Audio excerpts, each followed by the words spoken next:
चल दोस्तों, आज की इस वीडियो में हम जानेंगे कि आखिर सुनामी क्यों आती है। इसके पहले हम लोग भूकंप के बारे में विस्तार से जान चुके हैं कि भूकंप कैसे आती है, उससे कैसे बच सकते हैं। अब हम लोग जानते हैं कि सुनामी क्या होती है। देखो, आपको यहाँ तक तो बता दिया गया कि जो समुद्र में भूकंप आती है उसी को हम लोग सुनामी कहते हैं। सुनामी को इंग्लिश में सुनामी ही कहते हैं, बशर्ते उसके आगे टी लग जाता है। मतलब इसको बोलेंगे टी सुनामी। देखिए, पढ़ेंगे सुनामी, लिखाता है टी सुनामी लेकिन पढ़ाता है सुनामी। ठीक है ना। अब देखो, सुनामी क्या है। सुनामी एक जापानी शब्द है, दो शब्दों से मिलकर बना है, सु जोड़ नामी। सु का मतलब क्या होता है, तटीय इलाका, और नामी का मतलब तरंग होता है। मतलब जो तटीय तरंग होता है ना, उसी को हम लोग सुनामी कहते हैं। ये सुनामी आती कहाँ, समुद्रों में आती है, ऐसे नहीं आती है। जो सुनामी होता है वो दो तरह के आपदाएं से होती है, एक प्राकृतिक हो गया, दूसरा मानव जनित हो गया। जैसे मानव जनित में आप कहा जाएगा परमाणु परीक्षण, जाकर समुद्र में सारा देश अपना परमाणु परीक्षण कर रहा है, तो भाई परमाणु परीक्षण करने से भूकंप नहीं आएगा, ये करेगा। आप प्राकृतिक आपदा में आप उल्का पिंड लेकर चलिए, उल्का पिंड हो गया, चाहे धरती का प्लेट आपस में टकरा गया तो भी भूकंप आएगी। तो कहने का मतलब कोई बड़ी बात नहीं है।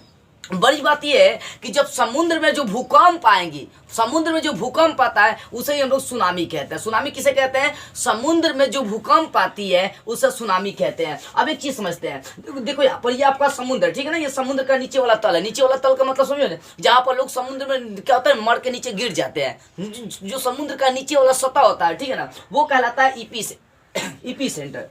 ठीक है। देखो यहाँ पर पहली बात समझो, हम लोग को जानना ये है कि सुनामी होता क्या है। अगर सुनामी आ गया समुद्र में और नाव वहां पर चला गया, हम लोग का नाव जा रहा है, तो कैसे बच सकते हैं, यहाँ पर समझेंगे विस्तार से। पहली बात है कि धरती में जो प्लेटें आपस में टकराती है, जहां भूकंप धरती में उत्पन्न होता है, उससे फोकस करेंगे, और जहां समुद्र तल के जिस बिंदु पर वो टकराता है वो कहलाता है ईपी सेंटर। और यही ईपी सेंटर क्या करता है, मतलब इतना ना यहाँ पर अपना ये स्पीड बढ़ाता है, ध्यान दीजिएगा। यही ईपी सेंटर क्या करेगा, भूकंप उत्पन्न करता है, जिसके कारण से जो समुद्र की लहरें होती है ऊंच हो जाती है। ऊंच का मतलब क्या होता है, एकदम हाई, खिलने लगती है, कूदने लगती है। सोचिए, अगर समुद्र की लहरें ऊपर नीचे होने लगी और उस अवस्था में यदि आपका नाव बीच में है, तब क्या होगा, आपकी दशा बेदशा हो जाएगी। लेकिन ध्यान से समझिएगा, सारी बातें मैं क्लियर करवा रहा हूं। तो कहने का मतलब, धरती की जो प्लेटें आपस में टकराएंगी, जहां पर भूकंप धरती में मतलब उत्पन्न होता है, उससे फोकस है, जहां पर टकराता है उसे ईपी सेंटर कहते हैं, अधिक केंद्र कहते हैं, या नति केंद्र भी इसको कहते हैं। ठीक है ना, ईपी सेंटर हो गया। यहां से भूकंप समुद्र में उत्पन्न होगा, इसकी तरंगे ऊपर नीचे, मतलब इसकी जो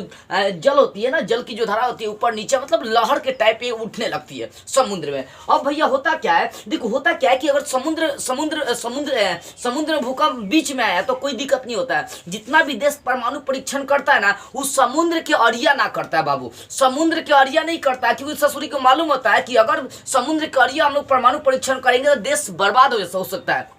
इसी कारण से परमाणु परीक्षण करने वाला देश हमेशा वो समुद्र के बीच में जाकर परीक्षण करता है। कहाँ करता है, क्यों, क्योंकि मान लो अगर परमाणु परीक्षण वो कर रहा है और किनारा पकड़ेगा ना, तो किनारा पर लहर की ऊंचाई जो होती है बहुत ज्यादा होती है। आगे मैं आपको समझा रहा हूँ, ठीक है ना, आगे समझिएगा इसको ध्यान से। ठीक है, यहाँ ईपी सेंटर हो गया, यहाँ से क्या होगा भाई, तरंग उत्पन्न होगी। तरंग उत्पन्न होने का मतलब जल के लहर को खिलाने का काम करेगा। क्या करेगा, जल के लहर को खिलाने का वो काम करता है। अब एक चीज यहाँ पर समझो, यहाँ पर ये क्या होता है ना, सुनामी में तीन चीजें महत्वपूर्ण होती है। पहला तरंग धैर्य, दूसरा आयाम और तीसरा स्पीड। तरंग धैर्य का मतलब क्या होता है, जो तरंग खिलेगा उसकी लंबाई, और दूसरी बात है उसकी आयाम का मतलब तरंग की ऊंचाई, और तीसरी बात है इसकी स्पीड। ये तीन चीजें मायने रखती है। अगर मान लो समुद्र में जो सुनामी आई है, अगर वो बीच में आ गया, मिड का मतलब बीच में आ गया, तो उस समय उसकी तरंग जो वेव होता है, जो वेवलेंथ होता है, यानी तरंग धैर्य चाहे तरंग जो लंबाई होती है, लगभग वो 200 किलोमीटर लंबा होता है। कहने का मतलब क्या ना, कि जो अगर समुद्र बीच में आ गया तो इसकी लंबाई ऐसे होती है, तरंग धैर्य की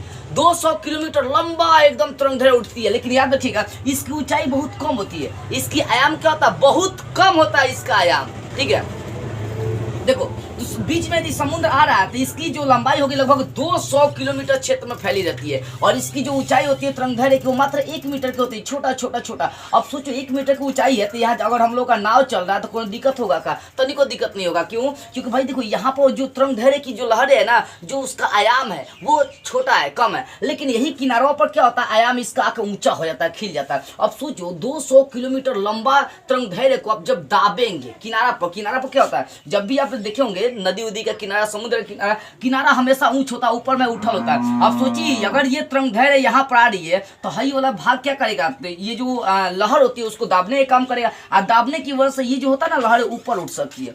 दाबने की वजह से लहरें कहाँ उठ जाएंगी, ऊपर उठ जाएंगी, और ऊपर उठने की वजह से क्या करेंगे, यहाँ पे कि झोंका मारती है। झोंका मारने का मतलब क्या होता है, कोई भी चीज अगर यहाँ पर मिल जाएगा तो उठा कर फेंक देगा खड़े। एक चीज समझो, यहाँ पर कहने का मतलब है कि तरंग धैर्य बीच में 200 किलोमीटर होता है इसकी लंबाई, तरंग लंबाई, और किनारा पर आते हैं तो 10 किलोमीटर होता है। अब सोचो अगर तरंगदैर्घ्य देखेंगे सुनामी के समय, जो समुद्र की जो लहरें होती है बीच में तो 200 किलोमीटर, जिसके कारण से बीच में अगर नाव चल रही तो नहीं बुझाता, बीच में अगर नाव आपका है आज सुनामी आ जा रही है तो कोई आपको फर्क नहीं पड़ेगा। लेकिन अगर अरिया पर है तो बीच में 200 किलोमीटर लंबा तरंगदैर्घ्य होता है, लेकिन किनारे पर क्या हो जाता है ना, यही 200, सोचिए अगर 200 किलोमीटर को आप दबा के 10 किलोमीटर करेंगे तो क्या होगा, उसकी ऊंचाई नहीं बढ़ेगी, उसकी आयाम ज्यादा हो जाती है। उसकी आयाम कितना हो जाए, 30 किलोमीटर। देखो जब उसका तरंग लंबाई क्या था, ज्यादा था, तो उसका ऊंचाई कम था, 1 मीटर। लेकिन अगर यही हम लोग चलेंगे, इसका आयाम अगर किनारा पर देखेंगे तो 30 किलोमीटर हो जाती है। सोचो 1 मीटर ऊंचा जौन है, अगर ये 30 ले आएंगे तो ऊपर नहीं हो जाएगा। तो कहने का मतलब क्या है कि अगर बीच में भूकंप आ रही है समुद्र के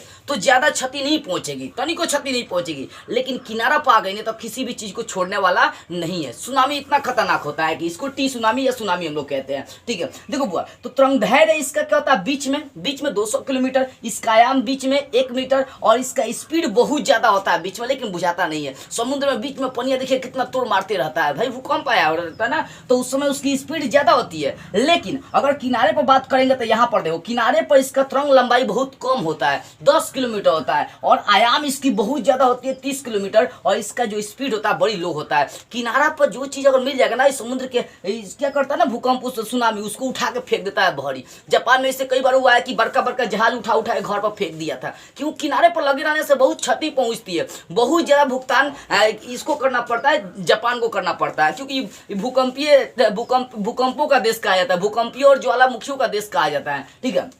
देखो तो कहने का मतलब क्या है कि अगर हम लोग का जहाज अगर बीच में है तो कोई दिक्कत नहीं है, कोई अंतर नहीं पड़ेगा, बीच में भूकंप है, सुनामी है, उससे कोई फर्क नहीं पड़ेगा। लेकिन क्या होता है ना, बीच में होता है ना कि उसका तरंगदैर्घ्य ज्यादा होता है और उसकी ऊंचाई मतलब ज्यादा होता है, उसकी ऊंचाई बड़ी कम होती है, 1 मीटर, जिसके कारण से बीच में भूकंप आने से, सुनामी आने से कोई फर्क नहीं पड़ता है। लेकिन अगर किनारे पर होगा तो इसकी आयाम ज्यादा मात्रा में हो जाती है, इसकी जो लहरें होती है ना ऊपर उठ जाती है, इसकी लहरें क्या होती है, ऊपर उठ जाती है। हाँ देखिए छोटू और छोटुआ का घूमने के लिए यहाँ पर आया है। अब सोचिए ससुरी के मारेगा, यहाँ से लहरें उठाकर फेंक दे, एक ही मतलब ऊपर चले जाएंगे लोग, घूमने आए लोग, घूमने आ गया। देखिए यहाँ पर दोनों छोटुआ पे देखिए यहाँ पर। तो हम लोग कहा थे यहाँ पर कि जब बीच में लहरें सुनामी आएंगे तो कोई दिक्कत नहीं पड़ने वाला है। लेकिन अगर अरिया पे आएगा तो कोनो बीच में आएगा तो कोनो दिक्कत नहीं है। अरिया पर अगर सुनामी आ गया तो भाई बर्बाद करेगा, क्षति बहुत ज्यादा पहुंचाती है। तो सुनामी खतरनाक क्यों होती है, कब होती है, किनारे पर होती है, बीच में खतरनाक उतना नहीं होती है। इसके पीछे का रीजन आपको समझ में आ गई होगी। अब देखो अब क्या ना कि जैसे भूकंप की माप के लिए रिक्टर स्केल मालूम करी जाती है। अब भूकंप की भविष्यवाणी करने के लिए अभी तक कोई ऐसा मशीन नहीं निकला, लेकिन सुनामी के लिए निकल चुकी है, जिसको हम लोग डार्ट के नाम से जानते हैं। डार्ट, ये डार्ट क्या होता है, डार्ट एक ऐसा मशीन है जो सुनामी आने से 8 घंटा पहले ही बता देता है कि भाई यहाँ सुनामी आने वाला है। अब सोचिए हमको 8 घंटा पहले ही मालूम चल गया कि भाई यहाँ सुनामी आने वाला, तो हम रुकेंगे 8 घंटा में कहाँ से कहाँ लोग पहुंच जाएगा। तो डार्ट एक ऐसा मशीन है जो सुनामी के बारे में बताती है, अभी 1-2 घंटा पहले नहीं, 8 घंटा पहले लगभग बताने का काम करती है। ये डार्ट क्या, तो एक ऐसा मशीन है जो सुनामी के बारे में बताने का काम करती है, ठीक है। तो समझ में आगे सुनामी कैसे आती है। सुनामी कौन सा शब्द है, एक जापानी शब्द है। सुनामी का मतलब क्या होता है, तटीय तरंग होता है। चलिए तो सुनामी आपको समझ में आई कैसे आती है, ये कितना खतरनाक होता है, बीच में कितना खतरनाक होता है, किनारे पर कितना खतरनाक होती है, ये सारी बातें समझ में आ गई। तो बस आज की इस वीडियो में इतना ही। अगले वीडियो में हम लोग कोई नई टॉपिक स्टार्ट करते हुए फिर मिलेंगे।